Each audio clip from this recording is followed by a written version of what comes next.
Bismillahir Rahmanir Rahim. Regarding the Holy Quran, the misconception I'd like to bring into discussion today relates to the blessings of reading Surah At-Takwir.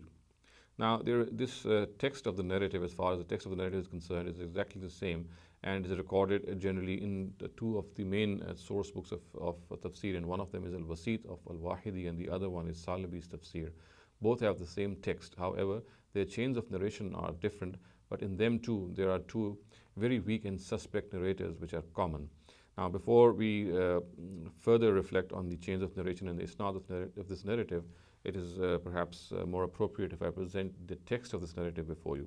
So, in Al-Wasit, the text of the narrative reads as follows: Man qara surata iza shamsu kuvvirat a'adallahu an yafzahahu hina tunsharu sahifatuhu. So, it means that a person who reads Surah Takwir, the Almighty will save him from the fact that his sins be revealed to him when his record of accounts is presented. So, in other words, when his record of accounts is presented, the Almighty will not reveal his sins before him and he would be forgiven.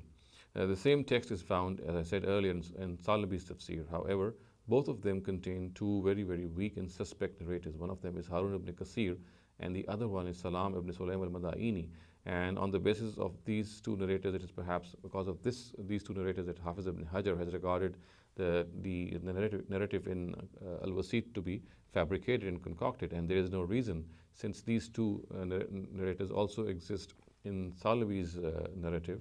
So in that case too, it should be regarded as concocted. However, the details of this are that these two narrators are Harun ibn Kasir and Salam ibn Sulaym al-Madaini. Now, as far as Harun ibn Kasir is concerned, he is regarded to be majhul by Abu Hatim.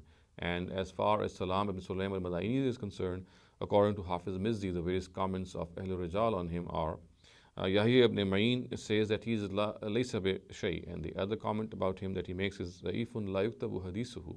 And Muhammad bin Abdullah bin Ammar al-Musli says that he is laysa bi hujja. And Ibrahim bin Yaqub al-Juzjani regards him to be ghayru siqa. And Abu Zura and Abu Hatim regard him to be Zaif, and Imam Bukhari, Imam Nasai, and Abdul Rahman bin Yusuf bin Kharash regard him to be Matruk. Imam Nasai also says that he is laysa bi siqa wa la yuktabu hadithuhu. And Abu Qasim al-Bughwi also records that he is Zaif al-Hadith Jiddan. And Abdul Rahman bin Yusuf bin Kharash has another comment to say, another comment to make about him, and that is Kazzab, that he is a liar. So perhaps, as I said earlier, it is on the basis of this information that Hafiz ibn Hajar has regarded the narrative in Al-Wasit's tafsir, or the tafsir of Al-Wasit, to be concocted. And there is no reason, since these two narratives also exist in Salabi's tafsir, that we also not regard this narrative to be concocted. So all in all, both these narratives are fabricated and concocted, and therefore we need to totally ignore them. As far as reaping the blessings of a surah is concerned, the best way is to read the surah with a good translation, to understand its message, to act upon it, and to spread it to others. أقول قولي هذا واستغفر الله لي ولكم ولسائر المسلمين والمسلمات.